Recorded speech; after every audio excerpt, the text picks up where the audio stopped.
সুবহানাল্লাহ পড়ো। আল্লাহু আকবার। রাজি আছি তো? ইনশাআল্লাহ। রাজি আছি, হাত উঁচু করে আল্লাহরে দেখাই। আল্লাহু আকবার। সুবহানাল্লাহ বলবো তো ইনশাআল্লাহ। দুই নম্বর আলহামদুলিল্লাহ। এই আলহামদুলিল্লাহ একশোবার বলবো, কে রাজি আছে ইনশাআল্লাহ। ধনী হওয়ার আমল, আপনার ধনী হওয়ার আমল। কেউ ধনী হইতে মনে চায় তো তোমার কি জন্য রাজনীতির ব্যবসা করার দরকার নেই। ভালো করে বলতেছি, রাজনীতির ব্যবসা করার দরকার নেই, নেতার চামচাগিরি করার দরকার নেই। মালিকের নামে তুমি আলহামদুলিল্লাহ তসবিহ যাও, তুমি আল্লাহ পাকের নিয়ামতের কল্পনা করে শুকর আদায় করে আলহামদুলিল্লাহ 100 বার বলো, আল্লাহ পাক তোমাকে ধনী বানাই দিবে, তুমি ধনী হয়ে যাবে। এক বুজুর্গ লক্ষ্য দিয়ে মনোযোগ দিয়ে, মনোযোগ, এক বুজুর্গ ওনার ছিল কি যে খালি সম্পদ আসে আল্লাহ পক্ষ, মনে মনে করেন যে আল্লাহ কেমন উপর রাগ নাকি, এত সম্পদ কেন আসে। তো সম্পদ আসলে উনি একটু ঘাবড়ে যান। একদিন দোয়া করছেন যে আল্লাহ তুমি আমার এত সম্পদ দেও কেন, তুমি একটু আমার উপর কি রাগ নাকি। তো আল্লাহর সাথে তো মাঝে মাঝে ফোনেও কথা হয়, হ্যাঁ বুজুর্গদের ফোনেও কথা হয়, এবারে ভাব হয়, এই বান্দা তুই শুকর আদায় করা বন্ধ কর, আমিও নিয়ামত দেওয়া বন্ধ করে দিচ্ছি। শুকর আদায় করা বন্ধ কর, নিয়ামত দেওয়া বন্ধ করে দিচ্ছি। শুকর কাকে বলে? আল্লাহ তোমার মাল দিছে, মাল তুমি খরচ করো না, মাল দিছে তুমি খালি করো, এটা শুকর আদায় করা বলে না। আল্লাহ তোমার সম্পদ দিছে, তুমি গরিবরে দাও, মিসকিনরে দাও, বাপরে দাও, মারে দাও, সন্তানরে দাও, মাদ্রাসায় দাও, মসজিদে দাও, জনকল্যাণে তুমি ব্যয় করো। যে ব্যয় যদি করো তাহলে হবে নাকি জানো? এটা কেমন? এটা হলো এই খরচ করলে যতটুকু খরচ করে অতটুকু জায়গা আল্লাহ পূরণ করে দেয়। কয় না সুবহানাল্লাহ। যে নিয়ামত যেমন তার শুকর তেমন। আল্লাহ মাল দিছে, আলহামদুলিল্লাহ, আল্লাহ তোমার মাল দিছো, এটা শুকর আদায় করা বলে। আল্লাহ তোমার কোরআন শরীফ মুখস্থ করবার তৌফিক দিছে, আলহামদুলিল্লাহ। আল্লাহ আমারে হাফেজ বানাইছে, আলহামদুলিল্লাহ, আমি কোরআন শরীফ পড়ি না, সে না শুকর। আল্লাহ তাআলা আমারে পড়বার তৌফিক দিছে, মানুষকে আল্লাহর দিকে ডাকার মতো যোগ্যতা দিছে, আমি ডাকি না, এটা আল্লাহর না শুকর। আমারে আল্লাহ ডাকবার তৌফিক দিছে, আমি ডাকবো, এটাই নিয়ামতের শুকর। যে নিয়ামত যেমন তার শুকরও কি যেমন। আল্লাহ তোমার যৌবন দিছে, এই যৌবন আল্লাহ দ্বীনের জন্য ব্যয় করবা, এটাই যৌবনের শুকরিয়া। যে যৌবনের শুকর আদায় করে তো নবীজি বলেন আল্লাহ আপনাকে আরশে আজিমের নিচে ছায়া দান করে। যে যুবক তার যৌবন আল্লাহ ইবাদতে কাটায়, তাকে আল্লাহ পাক আরশে আজিমের নিচে ছায়া দিবেন। কে কে রাজি আছে ইনশাআল্লাহ? যেমন নিয়ামত তেমন শুকর আদায় করবো ইনশাআল্লাহ। আর এই আলহামদুলিল্লাহ বলা অভ্যাস করবো প্রতিদিন, সকালে 100 বার, সন্ধ্যা 100 বার। রাজি আছে ইনশাআল্লাহ?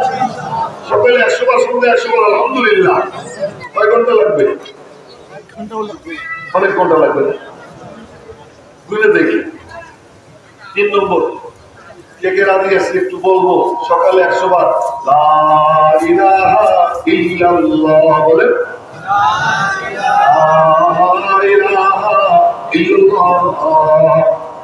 যদি কেউ বলে লা ইলাহা ইল্লাল্লাহ, সাথে সাথে এক দৌড়ে আরশে আজিমে চলে যায়।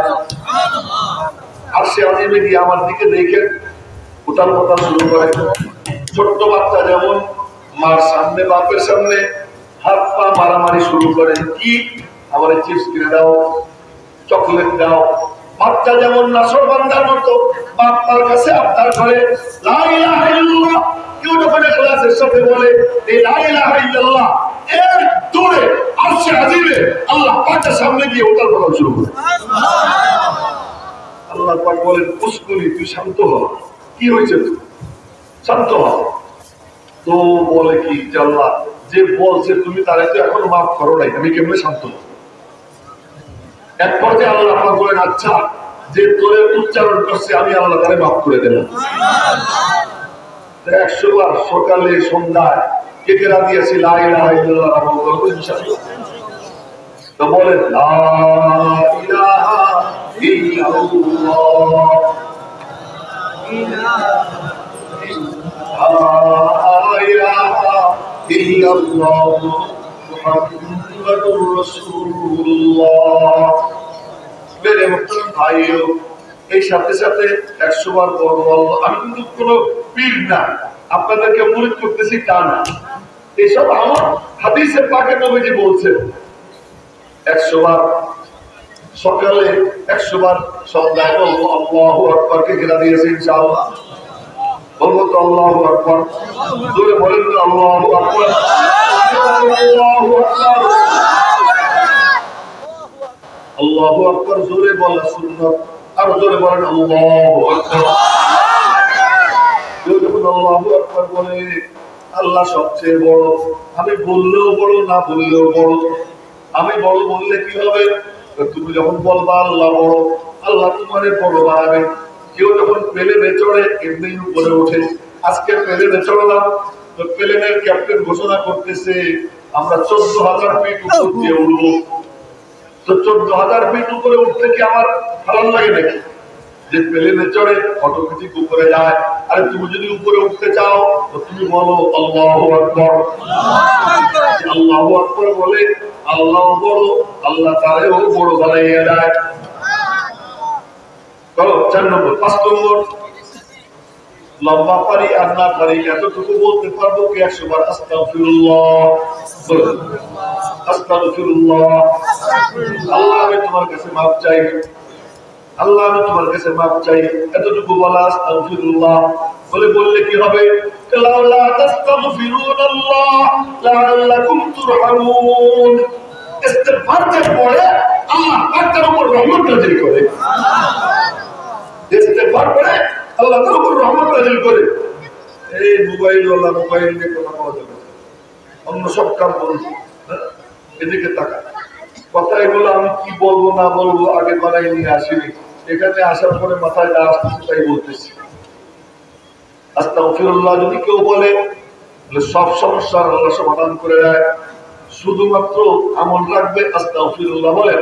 আস্তাগফিরুল্লাহ বলেন না আস্তাগফিরুল্লাহ। আল্লাহ তোমার কাছে আমি মাফ চাই, তোমার কাছে মাফ চাই। এতটুকু যদি কেউ আমল করে লাভটা কি হয়?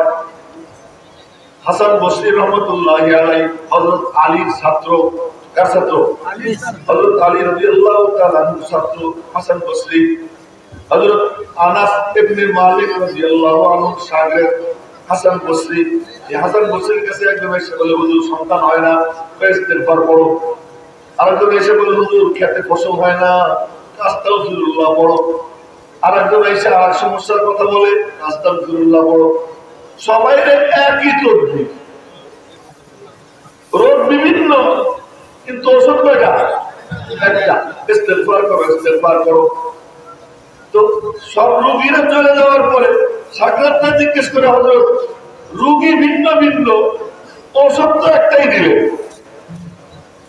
ভিন্ন ভিন্ন রোগের ভিন্ন ভিন্ন ওষুধ দিবেন না। আমি দেই নেই, আল্লাহ দিছি। একজনে সুবহানাল্লাহ কইছে, বাকিরা কইল বলেন না সুবহানাল্লাহ। যে রোগ ভিন্ন ভিন্ন ওষুধ করে দিলেন, একটাই দিলেন। আমি দেই নেই, আল্লাহ দিছে। কোথায়? সূরা নূর 29 পারায় আল্লাহ পাক বলেন ওয়াস্তাগফিরু রাব্বাকুম ইন্নাহু কানা গাফফারা ইউরসিলিস সামাআ আলাইকুম মিদরারা ওয়া ইউমদিদকুম বিআমওয়ালিন ওয়া বানিন ওয়া ইয়াজআল লাকুম জান্নাত ওয়া ইয়াজআল লাকুম আনহারা। আল্লাহ পাক রব্বুল আলামিন এই ইস্তিগফারের সাথে সম্পদ, সন্তান, যা বাগ বাগান, ক্ষেত খামার, যা যা আছে আল্লাহ পাক বলেন তোমরা ইস্তিগফার করো, আমি আল্লাহ সব দরজা খুলে দেব। আস্তাগফিরুল্লাহ রাব্বি মিন কুল্লি যামবি ওয়া আতুবু ইলাইহি। যে পারি সেইটা বলো, যে পারি আস্তাগফিরুল্লাহ আল আযীম আল্লাযী লা ইলাহা ইল্লা হুয়াল হাইয়ুল কাইয়্যুম ওয়া আতুবু ইলাইহি বলবো। আর যে লম্বা পারি না, অন্তত এতটুকু তো সবাই পারি আস্তাগফিরুল্লাহ। কে কে পারি আস্তাগফিরুল্লাহ? হাত উঁচু করে দেয়। আমল করবো তো ইনশাআল্লাহ। আল্লাহ তৌফিক দান করুন। আমিন। কত করে গেল? 5 নম্বর। এই 5টা পাইছি যার ওসিলায়, তার নামটা না নিলে চলে না। তার নাম না নিলে চলে। এজন্য দুরূদ শরীফ পড়তে হবে 100। কতবার? 100 বার। কোন দুরূদ শরীফ পড়বো? একদম সিম্পল বলতেছি, বলেন সাল্লাল্লাহু আলাইহি ওয়াসাল্লাম, বলেন না সাল্লাল্লাহু আলাইহি ওয়াসাল্লাম, সাল্লাল্লাহু আলাইহি ওয়াসাল্লাম। কেউ যদি দুরূদ শরীফ পড়ে, হযরত আবু বকর সিদ্দিক রাদিয়াল্লাহু তাআলা আনহু বলেন, কার কথা শুনে গেছি মনে রাখবেন, হযরত আবু বকর সিদ্দিক রাদিয়াল্লাহু তাআলা আনহু বলেন যে পানি দিয়া কোন আবর্জনা অত দ্রুত পরিষ্কার হয় না, দুরূদ শরীফ দিয়ে দেহের ময়লা যত দ্রুত পরিষ্কার হয়। কে বলছেন? আবু বকর সিদ্দিক রাদিয়াল্লাহু তাআলা। হযরত আলী রাদিয়াল্লাহু তাআলা বলেন, যদি তাসবিহ, তাহলিল, তাকবীর, তাহমিদ, সুবহানাল্লাহ, আলহামদুলিল্লাহ, লা ইলাহা ইল্লাল্লাহ, আল্লাহু আকবার, এইগুলোর ফজিলত যদি হাদিসে না আসতো, আমি দুরূদ শরীফ ছাড়া কোনো আমলই করতাম না। সুবহানাল্লাহ। কেউ যদি একবার বলে সাল্লাল্লাহু আলাইহি ওয়াসাল্লাম, লাভটা কি? 10টা নেকি হবে। বলেন কি হবে? 10টা নেকি, 10টা গুনাহ মাফ হবে। সবাই বলেন না কেন? 10টা নেকি হবে, 10টা গুনাহ মাফ হবে, 10টা মর্যাদা বৃদ্ধি পাবে, খাস ভাবে 10টা রহমত তার উপরে নাযিল হবে। আর তার দুরূদ শরীফ, তার নাম, ঠিকানা সহ রওজা পাকে যাবে। এই শর্তের উপর থেকে আমল করবো ইনশাআল্লাহ। আল্লাহ সকলকে তৌফিক দান করুন। আপনারা যদি এই আমলটা করেন, আল্লাহ আপনার জন্য আমারও আমল করবার তৌফিক দেন।